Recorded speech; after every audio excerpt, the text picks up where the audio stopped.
Assalamualaikum warahmatullahi wabarakatuh. Halo sahabat Philip Online, kembali lagi dengan Sofik Emeraldi ya.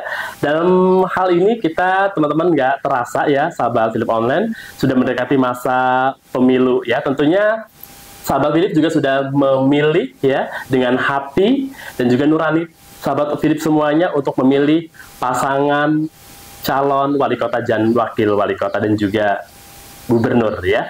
Baik sahabat Philip Online, saya sih nggak sendirian ya, dan di sebelah saya sudah ada Pak Urip Haryanto, yaitu dari Ketua Divisi Teknis Penyelenggara KPU Kota Cilegon. Halo Pak, selamat sore. Selamat sore. Gimana kabarnya Pak? Alhamdulillah. Alhamdulillah sehat ya. Ini sepertinya kayaknya semakin padat di kegiatan Pak.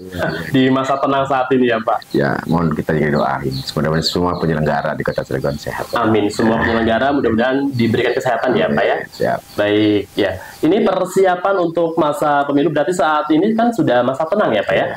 Oke ya. Dan tentunya teman-teman semuanya, sahabat Philip Online, sudah memutuskan pilihan masing-masing ya. Pastikan semuanya jangan golput ya.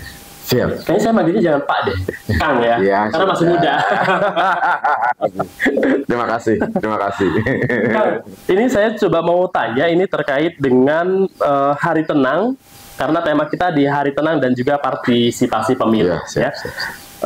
Kang, menurut Kang sendiri ini apa arti penting dari hari tenang dan konteks pilkada di Cilegon, Kang? Oke, terima kasih semuanya, sahabat Philip Online semuanya yang menyaksikan dalam agenda dialog sore hari ini.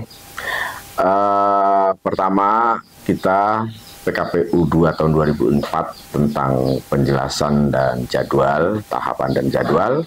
Terus kita alhamdulillah berkenaan dengan PKPU 13 tahun 2004 berkenaan dengan tahapan kampanye, dan kemarin di hari Sabtu tanggal 23 November itu masa akhir bagi pasangan calon untuk melakukan tahapan-tahapan kampanye.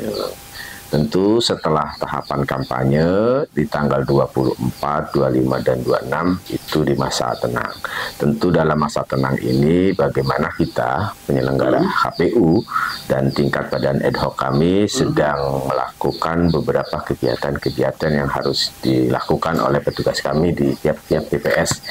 Adapun jumlah TPS di Kota Cilegon itu sebanyak 646 TPS. Ya, dari itu tersebar di 8 kecamatan di 43 kelurahan yang ada di Kota Cilegon. Nanti petugas di tiap-tiap TPS itu sebanyak 7 orang dan dibantu 2 petugas keamanan. Nah, tentu di masa tahapan tenang ini petugas kami di KPPS sedang berproses memverifikasi perkenaan persiapan untuk membagikan formulir C6 atau formulir pemberitahuan atau undangan lah gitulah, agar masyarakat yang sudah terdaftar di dalam DPT, adapun DPT di Kota Cilegon daftar pemilih tetap itu sebanyak 330.413 pemilih, yang mana petugas kami badan ad hoc di tiap-tiap TPS yang tersebar di Kota Cilegon ini sedang berproses untuk melakukan persiapan untuk penyebaran surat undangan atau surat pemberitahuan itu agar masyarakat yang terdaftar di DPT datang ke TPS. Nah, itu di masa tenang. Di masa tenang ya. Selanjutnya nanti petugas KPPS juga akan persiapan untuk membuat tempat pemungutan suara. TPS ya. Dan alhamdulillah di hari ini, di hari Minggu tanggal 24 ini, KPU Kota Cilegon, badan ad hoc yang ada yang tersebar tadi itu sedang melakukan uji publik atau simulasi perkenaan dengan Sirekap ya, sistem informasi rekapitulasi. Hari ini sedang berproses. Nanti dari proses ini kan untuk mengukur bagaimana kesiapan petugas badan ad hoc ini di tanggal 27 November itu, karena ini uji coba yang kedua. Kemarin di hari Rabu yang kemarin kita sudah melakukan uji coba yang pertama. Alhamdulillah kita sudah 100% dan sekarang kita dilakukan uji coba kedua. Mudah-mudahan dalam sistem Sirekap ini juga berjalan baik sehingga dalam tahapan-tahapan penyelenggaraan di tanggal 27 berkenaan dengan hasil dan mudah-mudahan tidak ada kendala berkenaan dengan Sirekap itu sendiri. Amin, amin. Kalau dipresentasikan nih, Kang, kira-kira berapa persen persiapan untuk di masa pemilu? Kemarin kan sudah disimulasikan, ini berarti yang kedua hari ini ya. Berapa persen nih, Kang, persiapan untuk pematangan? Karena adapun untuk kesiapan secara keseluruhan penyelenggaraan Pilkada Kota Cilegon, alhamdulillah kita sudah siap 100%. Wah, siap 100% ya. Kenapa saya menyampaikan ini? Karena perkenaan diantaranya perkenaan logistik kesiapan kita. Logistik kita hari kemarin, 2 hari yang lalu, itu sudah mulai bergeser dan saat ini itu posisinya semua sudah berada di tingkat kecamatan. Di gudang logistik kecamatan, adapun rata-rata itu nyimpennya di kantor atau aula kecamatan. Dan hari ini semuanya sudah dipastikan berada di lokasi.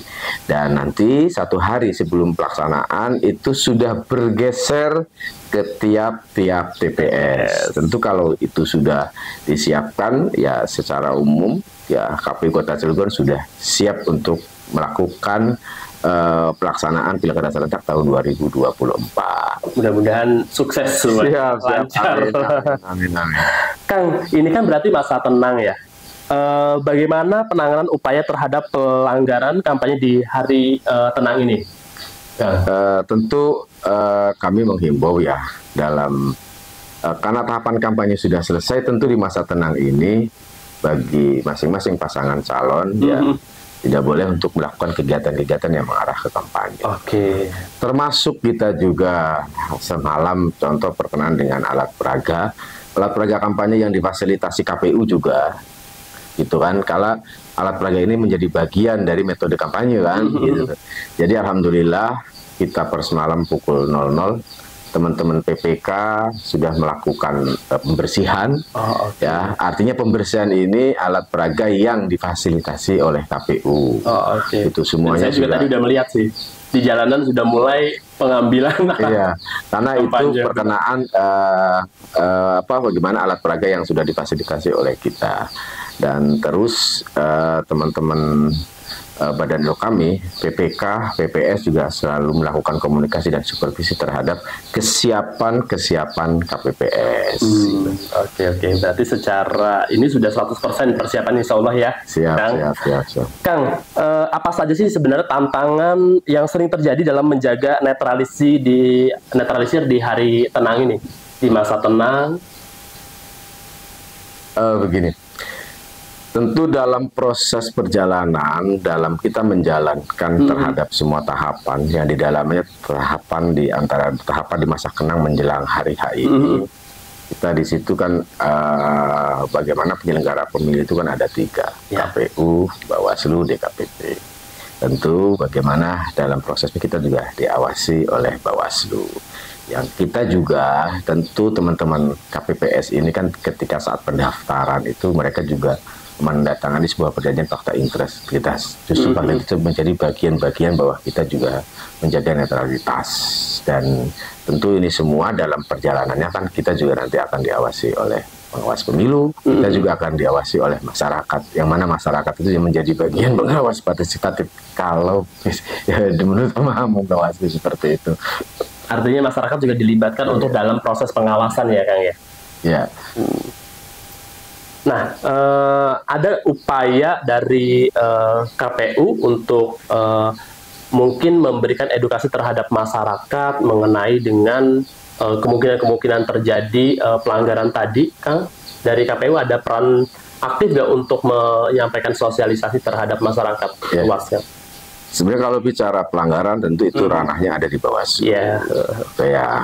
Tapi tentu bagaimana kita mengupayakan terhadap masyarakat memahami tentang penyelenggaraan pilkada, ya KPU Kota Cilegon melalui divisi Parmas, SDM dan Parmas dan Sosdikli itu melakukan upaya-upaya sosialisasi. Nah, tentu yang sosialisasi ini juga kita ada beberapa segmen, ya di dalam ada segmen tokoh agama, ada segmen tokoh segmen pemuda, segmen pemilih pemula gitu kan, dan segmen masyarakat umum, sehingga sosialisasi ini ada beberapa yang mesti diketahui oleh masyarakat. Pertama juga berkenaan dengan pelaksanaan hari H, yang mana kita hari Rabu di tanggal 27 November itu udah hari pelaksanaan. Terus mengenalkan berkenaan dengan berapa jumlah paslon, kan gitu, itu sudah kita sampaikan. Tentu dalam pelaksanaan pilkada ini kita sampaikan juga bahwasanya kita ada 2 jenis pemilihan. Pemilihan yang pertama itu adalah pemilihan gubernur dan wakil gubernur. Yang selanjutnya pemilihan wali kota dan wakil wali kota. Ini kan harus tersampaikan. Artinya masyarakat nanti yang terdaftar di DPT itu ketika datang ke TPS nanti akan diberikan dengan 2 jenis surat suara. Yang mana surat suara pertama itu surat suara gubernur dan wakil gubernur. Surat suara yang kedua itu adalah surat suara wali kota dan wakil wali kota. Itu juga harus tersampaikan pesan-pesan tersebut. Oke. Secara edukasi atau pesan-pesan yang dilakukan dari KPU itu melalui secara langsung atau memang ada secara digital atau media sosialnya?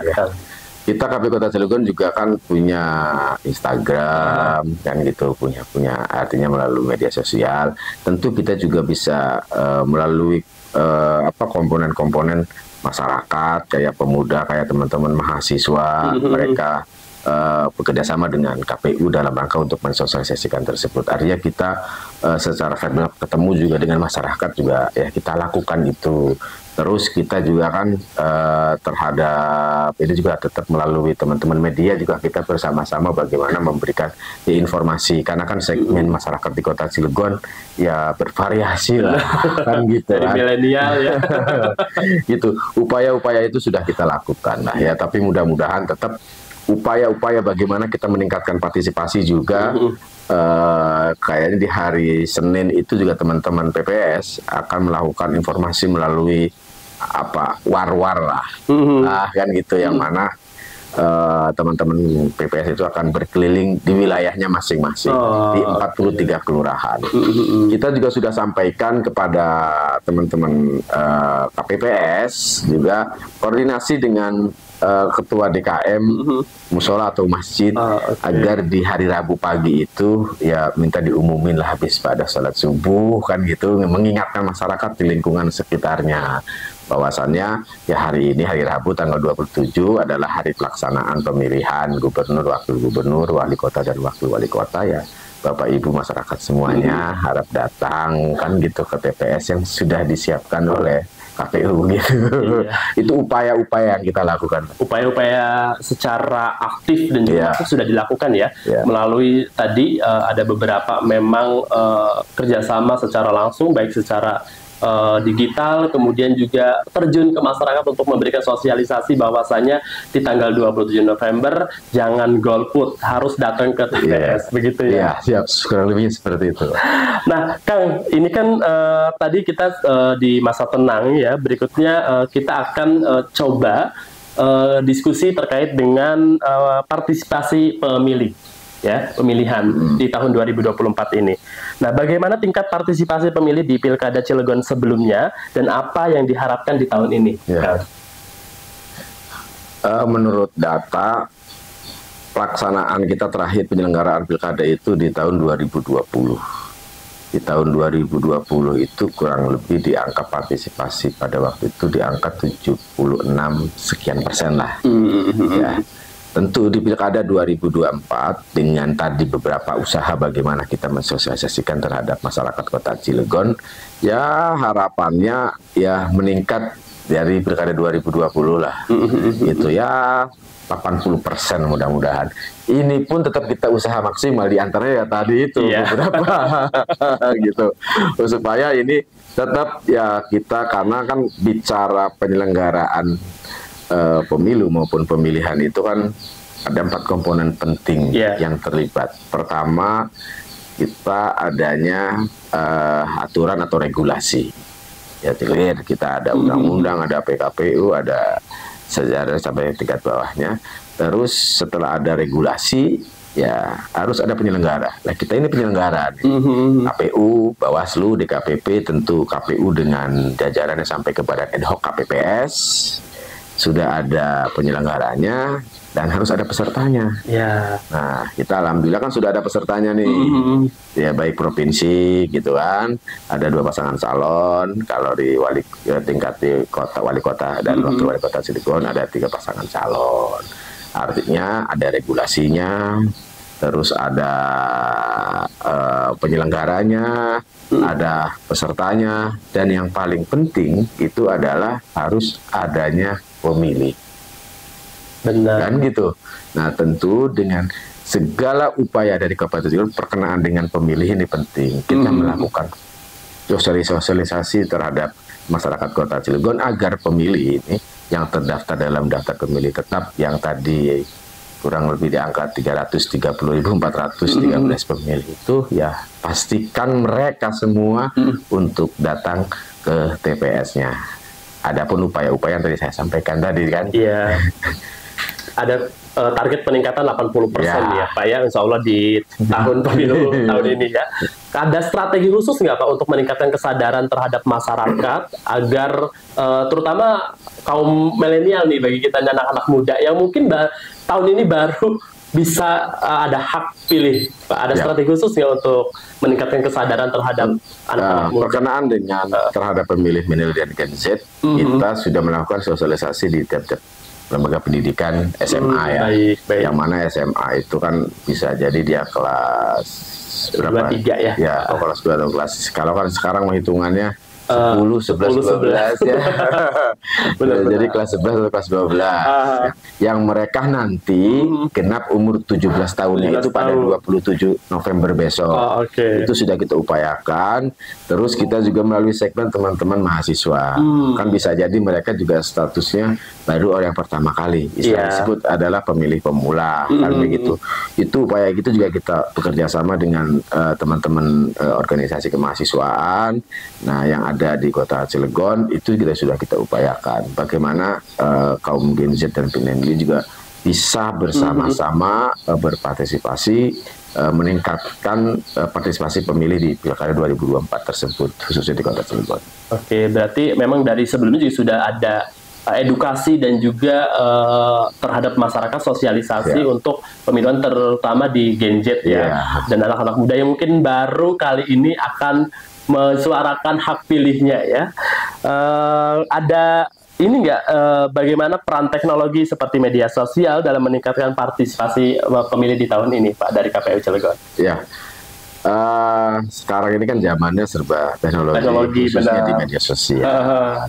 Tetap kita juga melalui pesan-pesan melalui Instagram kami, melalui YouTube KPU juga, kita juga aktif melalui Facebook. Ini juga menjadi bagian terpenting ya, sepertinya karena masyarakat Kota Cilegon ini kan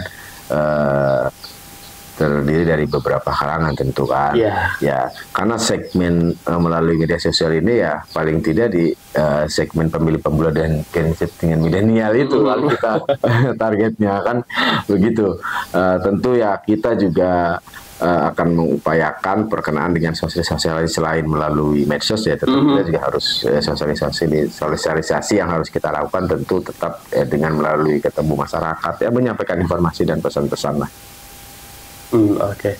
Pak, kira-kira ada nggak dampak hari tenang terhadap keputusan pemilih dalam pilkada di tahun ini, Pak? Dampaknya? Yang seperti apa tentunya?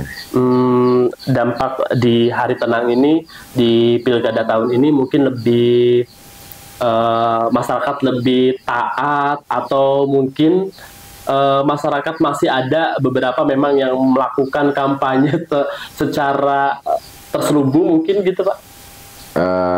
Ya tentu tetap kita sampaikan. Artinya kan di masa tenang ini kan ya tidak boleh untuk melakukan kampanye dalam jenis apapun. Jenis apapun ya. Dilarang lah. Karena kan sudah masanya tahapan tenang. Karena kan kita di tahapan masa tenang ini yang mana buat penyelenggara kan sedang konsultasi bagaimana persiapan terhadap itu. Dan kita menyampaikan dan persiapan terhadap dari uji coba teknologi yang sampaikan di KPU melalui istilahnya Sirekap itu juga menjadi bagian-bagian yang hari ini bagaimana pada kami di 646 TPS yang tersebar itu juga bagaimana sudah siap untuk pelaksanaan dari sisi teknologinya. Artinya simulasi ini juga bagian dari edukasi juga ya Pak terhadap masyarakat untuk mereka memanfaatkan hak pilihnya ya, pilihan masing-masing. Ada kendala nggak Pak terkait dengan proses edukasi di dalam masyarakat untuk di tahun ini Pak? Ya, serum kayaknya tidak ada sih. Tidak ada ya? Ya, kalau kita lihat juga dari beberapa tahapan-tahapan kampanye kita ya, relatif nyaman kondusif. Dan alhamdulillah kita juga dari metode kampanye melalui debat. Kan kita melakukan debat 2 kali dan alhamdulillah dari masing-masing pasangan calon juga bagaimana menjabarkan gagasan segala bagaimana untuk menarik simpati terhadap pemilih itu juga menjadi bagian Cilegon. Alhamdulillah tidak ada masalah gitu, lancar ya, berjalan baik, aman dan lancar ya. Dari beberapa kampanye kemarin ya di tanggal 23 kemarin di hari Sabtu ya alhamdulillah ya berjalan baik dan aman. Tentu kondisitas ini juga ya mudah-mudahan berjalan baik sampai dengan selesainya perhelatan penyelenggaraan pilkada serentak di Kota Cilegon ini. Baik ya. Baik sahabat Philip Online, masih bersama saya Sofik Emeraldi dalam pembahasan Hari Tenang dan Partisipasi Pemilu bersama Pak Urip Haryanto, Ketua Divisi Teknis Penyelenggara KPU Kota Cilegon.